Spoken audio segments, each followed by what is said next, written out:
I mean, you've coached all over the world, or kind of been kind of all over the world. What's a place that sticks out to you that was a fun place to live and kind of coach at? I mean, Reese and I'm lucky that I've been able to travel with Reese. I mean, kind of got to see how the European coaches act towards me, the European culture of track and field. And so we went to Hengelo this week. We went to the Netherlands, right? And so that was for Reese to see where I lived for all those years, and to see all my friends, and just to be in a location that, you know, that's probably the most special place for me. That's awesome. Yeah, I mean, it's definitely unique, because going to Europe or seeing track and field or athletics, depending on where you're at in the world, what they call it, you know, is so different, because there's not a whole lot. There's soccer or football, whatever you want to call that. You know, there's not a whole lot of sports, Yeah. you know, No, outside the US. It's just it's a different culture. It's just, I mean, right. They support their athletes. They're into it. They show up. It was raining. It was 13 degrees Celsius, and there's 800 people in the stadium until the very last event. It doesn't matter. Yeah. And they know who the coaches are. They know who the athletes are, and you know, it's really enjoyable, and it's fun to be able to see. They support the developmental kids. I coached Randy for all those years, and Randy's 40 years old in racing. He just got named to his, his 6th Olympic team, something like that. Right. And so, he got a huge standing ovation. They gave him a tour around the track, and then, Daphne retired, and so she was there doing commentary, and she got a little send off, and so it's just a different world, man. It's just, track and field here is amazing. I mean, I can imagine too, with Marcel being, the main man in Italy, Olympic wise. I can imagine can almost kind of be a circus in a way, because of the publicity or kind of the notoriety of what he's done. Yeah, I mean, I think he's a great guy. He works hard, and he wants to be like in a family environment. Like, he likes to have the group. He likes to be around people that care about him. He wants to care about the group. And so, like, my birthday was, we went to a birthday dinner last night, and he was like the first one to show up, and we had a blast, and took stupid pictures and had fun. Like, he's a good guy. But I think for him, obviously, when you win the Olympic medal, right? If you're a European winning the 100 meters, like, I don't know how. This is my view on it. Like, he's a good guy, and there is a circus around him. So my job is to try and limit some of the mess that goes on around it, right? He's got his media, he's got other people, but I think it's the first time they've been around Olympic champions. So right.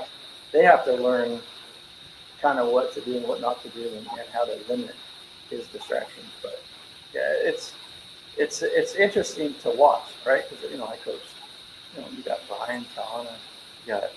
I've been around a few decent athletes with the medals, and to see a European as one, and then to see people discount. Like, I don't care if you don't run another race, you're still the Olympic champion. And so to see the disrespect that people have put out towards him, he's a one-hit wonder. Shit, I only need to win the lottery one time. I'm out, right? Right. So this guy's an Olympic champion, and anyone that wants to discount that, like, I don't care if it was during COVID, I don't care. The guy ran a 9.80. Everyone else was lined up. I had a 9.77 guy, at the Olympics. Like, so he beat everybody at their best. And so, I mean, I didn't, that's something that kind of he and I talk about. And so our training environment for the two defending Olympic champions is a little bit different, right? Like, we have to keep cranking the screws and reminding them that you guys are the defending champions. And so there is a little bit of a circus, but my sparkling personality wins out most days in terms of focus and intensity. Well, I mean, it's one of those things. What you said is so true. I mean, probably the greatest compliment is criticism, in my opinion.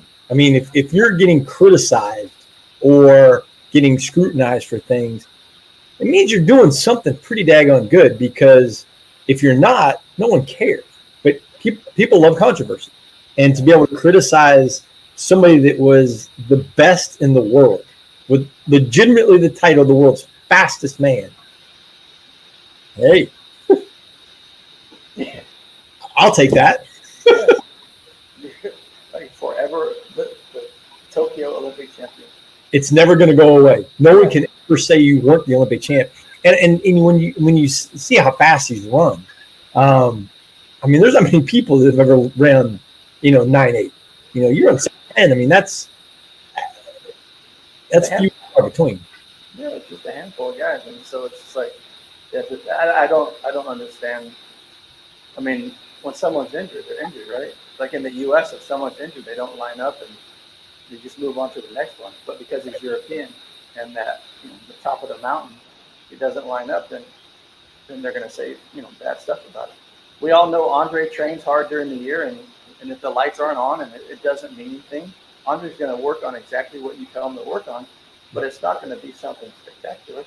And Andre's had to train hard this year, so the performance in terms of times haven't been what he would want, but he comes back to practice and he works hard and he figures it out.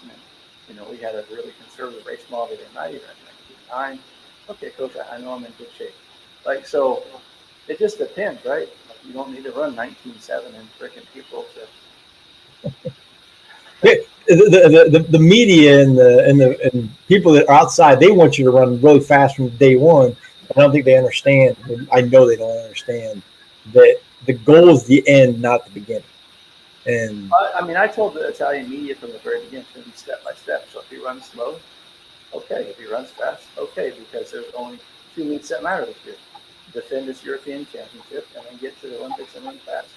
So he was a little bit ill when we got to Europe, and kind of thought that he lost about 4 or 5 kilos because he was sick, like really bad, chest infection and stuff. And so we muscled it down at Europeans, and then I let him rest a little bit after Europeans. We keep training, and I figured he could run, 9.9 mid at Europeans and win, which he ran 10 flat and 1.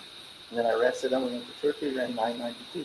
His third fastest time of his life, fastest he's ever run outside of the championship. And then that was kind of the springboard, because everything he's done since then has been fast. Right. Fast. Right. So, it's just, I guess it's perspective, right? Like we live in a clickbait society, and we hype up people that maybe have won world title and nothing else, and we don't kind of celebrate the greatness of what people have done. I've taken a different perspective. Like, my mom passed away about 6-7 weeks ago, and so I moved back to the U.S. to kind of take care of my parents and kind of take a step back from what was important for me, the dream job, the dream country, being a European guy, like all that stuff. And so when I moved back, you have to look at, okay, I got to pay the bills, just settle into it, and keep plugging along. And then even if you have a good relationship or bad relationship with a parent, one passes away, and then everything kind of changes. And so I can kind of look at, okay, I've accomplished some really good things coaching-wise. And so then when I look at my athletes, I go, okay, they've done these things, we've done these things together, and how do I make them understand how good they are and help them get to that same level or maintain that same level, right? And so it's perspective of what really goes on in sport. Mm-hmm. So speaking of that, and this might be tough, but it triggered me to think about this from a question: has there been an athlete that you've coached that has really surprised you from a performance standpoint? In terms of just just one-off performance, or they exceeded your expectation. You thought they were going to be good, but then they were great. I've had so many good athletes. My original question was like, what's the best? And then I was like, that there's too many variety of things. But so I started thinking, like, is there somebody that just kind of, I don't know, did something that you didn't necessarily see at the beginning? I mean, I've had a lot of restoration projects, right? Yeah, absolutely. I've had a lot. Projects.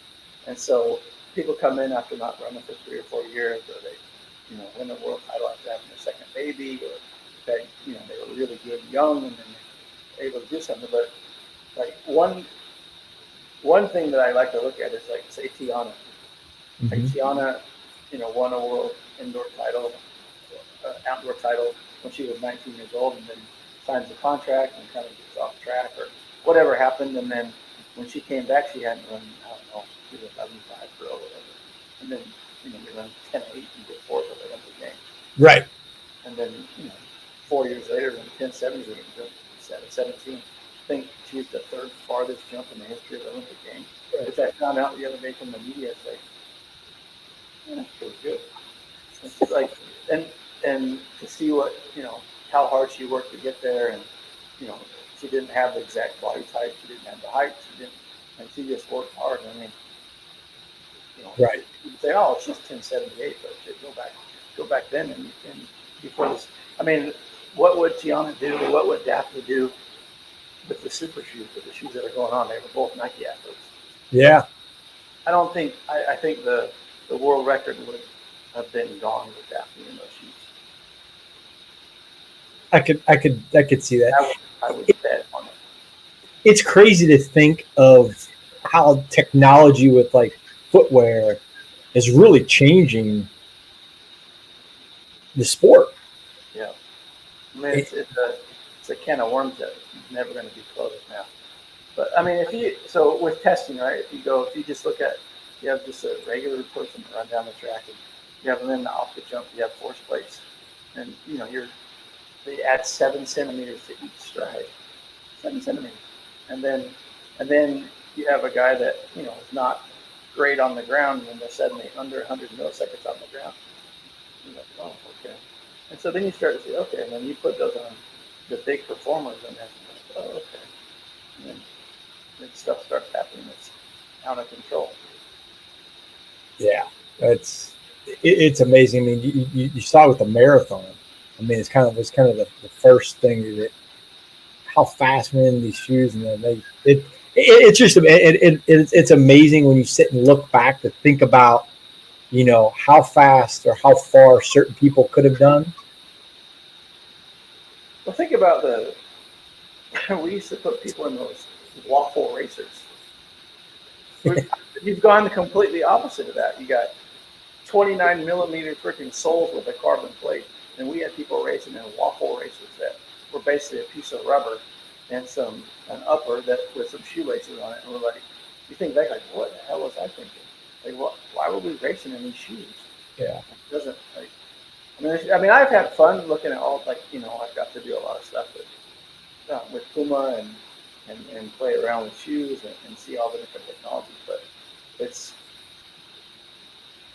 I would like to put everybody in a regular pair of shoes. Okay, and Olympic finals, you can only wear these shoes. Go. You can wear these shoes. Yeah. Now that would be fun. That would be you would have a lot of people freak out. Is what you would have a lot of people do. Yeah. Yeah. I mean, or we make Fred Curley wear Asics and see what happens.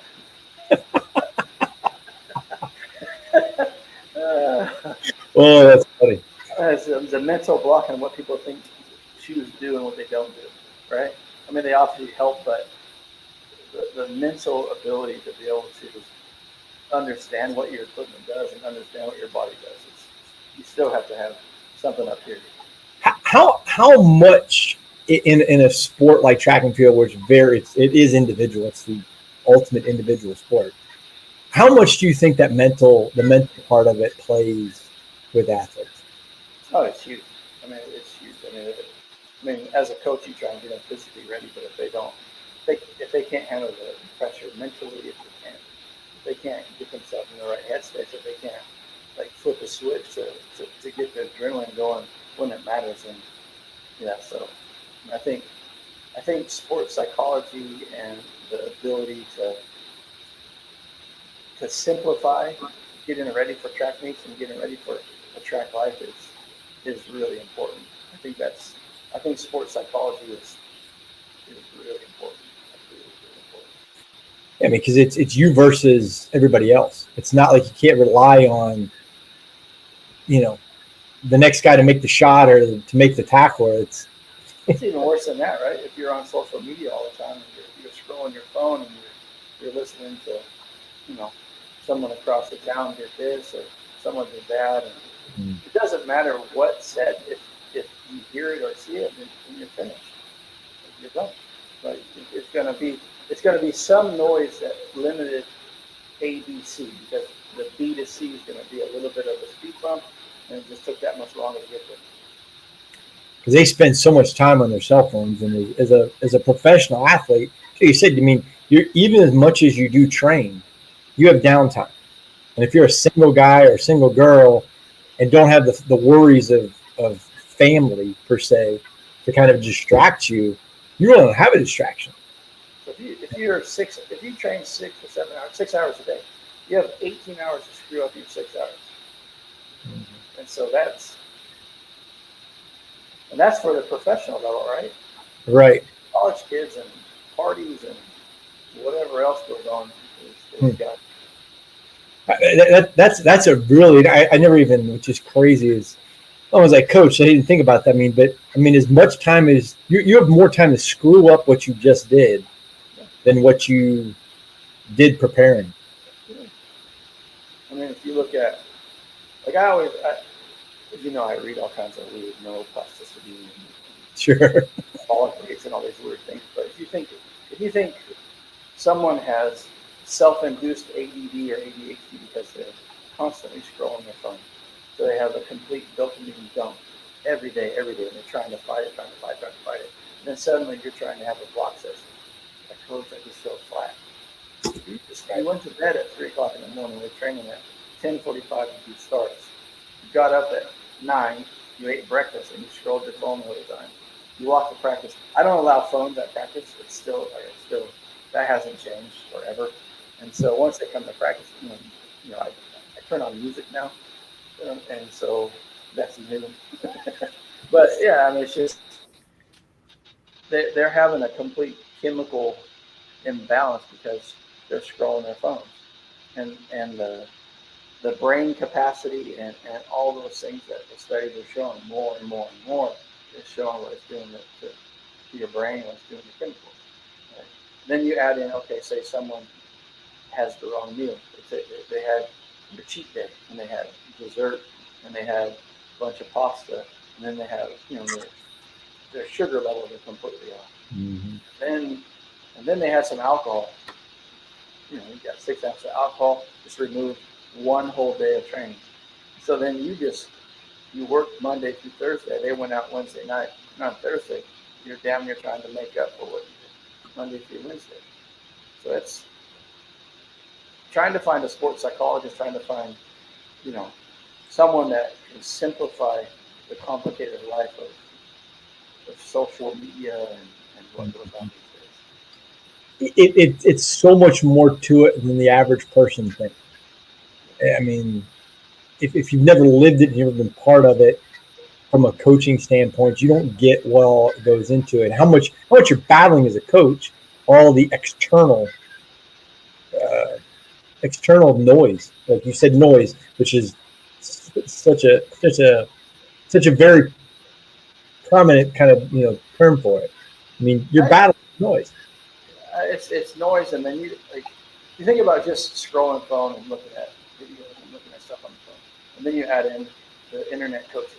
You got people with podcasts, and they ran fast one time back in 1997 and do this, and then you got all these people talking, and then if you got someone that's got a little bit of a weak link, a little chink in the armor, that's a seasoned destroyer. And then coach back in we run fast for 5 years, but back when I was 19, I did this, and coach did this, and I talked to him the other night, and I think we should try this again. Like, cool. We worked 5 years to get to this point, but if you feel like you want to, jump on one leg and rub your belly and think that's going to run fast, let's give it a shot. Oh, it is so true that how the armchair quarterbacks, the internet quarterbacks are very prominent. And you're going to see it even more and more when, as it gets closer to the games, that, everybody has their say. Everybody has their critique of what happened. And the Olympic Games are they're the pinnacle. It's once every 4 years. And everybody comes out and wants to have their opinion on all that because the world's eyes are watching. You could be a legend or a choker, right? That's the two things that happen. Because if you ran your PB in Eugene and you show up at a championship and don't get it done, it's because Eugene's magic. And we both know if you look at Eugene, 80% of Americans have PBs from Eugene. Oh yeah, and they don't match it.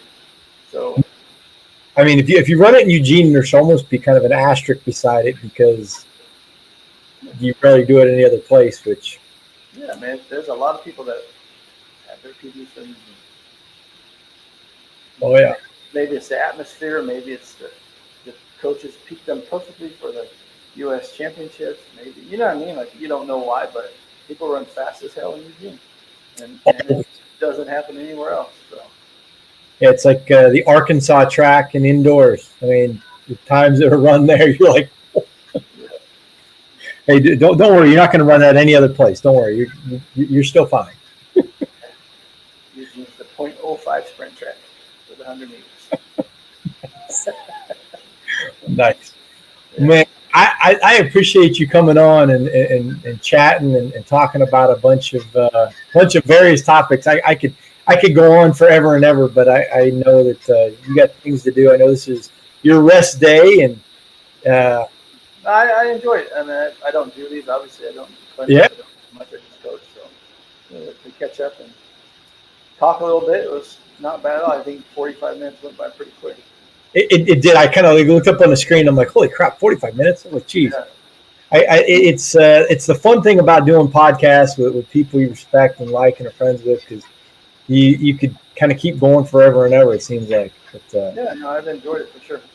Absolutely. Hey, Rana Reider, one of the best there is and has been at coaching. Been on Just the Cup. We appreciate having him here and look forward to seeing what all the athletes do in Paris. He's going to have folks all over the place in so many different countries, so many different events, and it'll be excited to see folks run fast. For Bryan Fetzer, thanks for joining us.